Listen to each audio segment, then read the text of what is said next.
Welcome to episode 3 of JA Nova Scotia's World of Choices Digital Craftsmanship series. This is a 3-part series that will look into the world of advancing technology and how it is shaping the trades. We would like to begin by acknowledging that we are in Mi'kmaq, the ancestral and unceded territory of the Mi'kmaq people, where our relationship is based in peace and friendship. We also acknowledge that people of African descent have been in Nova Scotia for over 400 years, and we honor those ancestors who came before us to this land. Our World of Choices virtual program is an interactive series that equips Nova Scotian students grades 8 through 12 with the skills and knowledge they need to be better prepared for their future. Youth learn from passionate career mentors about the opportunities available in a variety of skilled trades roles. Hosted by JA Nova Scotia's President and CEO, Shannon Harding, the Digital Craftsmanship series will introduce you to 3 talented speakers who will share their education, expertise, and experiences around their careers and how technology is changing their field. Today we are excited to talk to Jeff Harding, an Instrumentation and Controls Tech from AEM Ltd. AEM was founded in 1985 and spent a decade working towards specialization in system installation, service, and automation. They utilize their knowledge of heating and cooling systems and combine it with the best available control technologies to create the most energy efficient buildings in their local market. AEM introduced energy audits and now actively performs them in many buildings. This allows AEM to provide support services and innovative technologies which use less energy to make buildings run more efficiently. Good morning, Jeff. How are you? I am great. Thank you. How are you?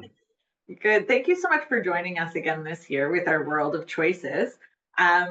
This year, today specifically, we're talking about digital craftsmanship. Now, I understand that the digital world is a good portion of yours on a day-to-day basis. It is, yes. Would you say so? Tell me a little bit, actually. Let's start with some background. What led you to a space where you are doing automation? So I'm a construction electrician by trade. I'm also an IT networking guy. I went to school for that in Ontario. So those two combinations was a big part of this. And it really helps me in my field of programming and making all this HVAC and electronics, lighting, automation, system integration, all this stuff, putting it all together and making it all work. So you've taken a trade, the electrical trade in this case, but I'm assuming also potentially the HVAC trade, those types of things, combined it with an interest and knowledge around how computers work, how the IT system works, and smash them together. Does that sound right? Yep, correct. We are basically little computers that we put together and make everything work. When you talk about everything, so let's say you're working on a big project, would it be a home or would it be a commercial space? Majority of our work is all commercial. We also do industrial as well, but that's not my realm. I do commercial. Like for example, right now we're doing a hockey rink, and we're doing all the stuff for the rink. So we're running all the process to make the ice and the heating and the air conditioning for the space itself. So there's lots of different parts of it. So you mentioned stuff like controlling ice temperature, controlling the space temperature. Now, does automation also include stuff like the lighting or the cameras, that type of thing? Yep. So one big thing that we can do is we can integrate and put everything together. And a big part of it is a big fancy graphic package. So we will take your building and we control your heating, your air conditioning. We make it energy efficient. We can do your card access. We can do your cameras, put it all on some fancy graphics so that somebody, no matter where they are in the world, they can look at their building and see how it's doing. They can see the energy, what it's using, what it's not using, that kind of stuff. Change schedules, all of it. That sounds like a big network of tangly wires everywhere. Basically, yes. So, what does a day in your life look like? You mentioned that you're working on a hockey rink right now. What does that look like and feel like on a day-to-day basis? Yeah, so as a senior programmer, big part of my job is obviously doing the programming, making everything work. So part of my day will be in the office, working remotely, doing the programming. But then another big part of my job is that I get to get out of the office and I go to site and I have to test all these points to make sure they all work, make sure valves open, close, temperature sensors are reading correctly. So I spend a lot of time in the field as well. So it's not just sitting behind a computer in an office somewhere. So it's And that we, good balance, like what Tom was talking about in one of our previous sessions around the opportunity to do some of the, I think Rob spoke about it as well, getting out into the field, yep, sometimes being at the desk, sometimes being able to flex your work life balance in that way. yep. And the nice thing about our job is that we interact with most of the trades on a job site.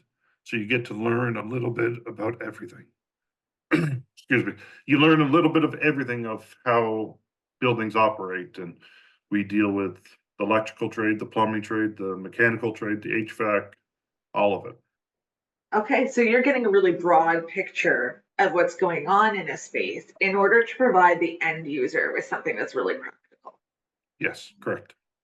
So, Jeff, we're talking with youth today about options for their future, different, a world of choices that they can entertain and choose from. What recommendations would you give to a youth considering this world of automation, this energy efficiency space heading forward? Yeah, so the most difficult part about my job is that there isn't really a whole lot of post-secondary courses. So different courses can help out, like instrumentation is a course that can definitely help you out. HVAC technician can help you out. Computers themselves, so any computer related course, programming, networking, and of course also the electrical field. A lot of stuff we do is all electrical based, so having a background as an electrician can definitely help as well, and does help. So, so you're saying that right now, if a youth is really interested in heading into this, they need to go in and connect with the trade first. And then this is a learning opportunity once they're further into the trade. For sure, for sure. And a company like AEM, we have so many different people in the company that if you do come with us and decide that programming is not for you, then we have HVAC technicians, we have installers, you know, obviously all the office staff. So there's different, lots of different versions in this field. That's a really interesting piece you bring up about working in this field, working in this space doesn't mean you're doing any one thing in particular, and that there's opportunities for change and growth. You mentioned you started as an electrician and then took a passion for computers and turned it into a programming piece. Is Yep. there training along the way or opportunities for work study, any of that type of thing for youth who are thinking about that? There's tons of courses. I have taken tons of courses online. There's lots of courses, lots of our, uh, so we deal with a lot of Honeywell products, Reliable Controls product, which is a Canadian company based out of BC.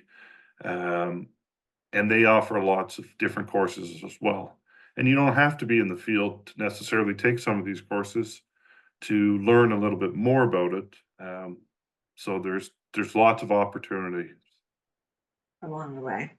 Um, I just had another question and it completely escaped my mind, but it was something along the lines of growing in an organization. So we haven't touched base yet today, and so maybe this is the place where I can and touch base about it is the opportunity to participate in a co-op or in a work term. Is that something that the automations industry welcomes?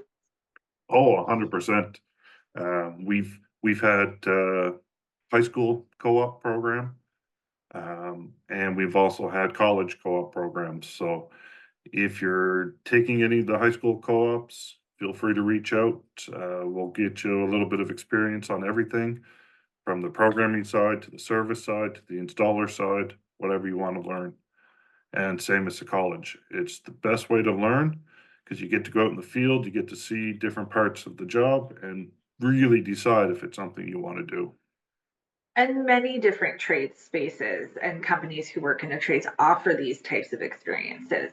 So it's something really valuable to pick up along the way. Jeff, do you have any other words of wisdom for youth today?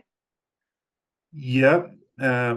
The HVAC and controls, it's a huge industry right now because every new building that's going up that has to be energy efficient according to the government. So our industry is not going anywhere. Every one of these buildings that go up, we're involved somehow in it. So it's a great career. We're always learning. If you like new technology, we're always learning new technology. So there's lots of opportunity to learn and play with new um, technology and things all the time. So New tech, new equipment, new little finagly tools. Thank great. you for your time this morning, Jeff. I appreciate you joining us to touch base with you today on our world of choices in digital craftsmanship. Thank you. Have a great day. You too. Thank you, Jeff and Shannon. We appreciate your insight into technology and how you use it in your work. As a reminder, this is a 3-part series, so please visit our YouTube channel and check out the other videos featuring Robert Catino from BMR Structural Engineering and Tom Stennison from O'Regan's Mercedes-Benz and Sprinter. We hope this and all our other videos will leave you with a deeper understanding of the variety of trades careers available to you. We would also like to thank our national community partner, RBC, as well as our national supporting partners, Amazon, Avanade, Coca-Cola, Imperial, and KPMG. And our local supporting partner, Education and Early Childhood Development, Government of Nova Scotia.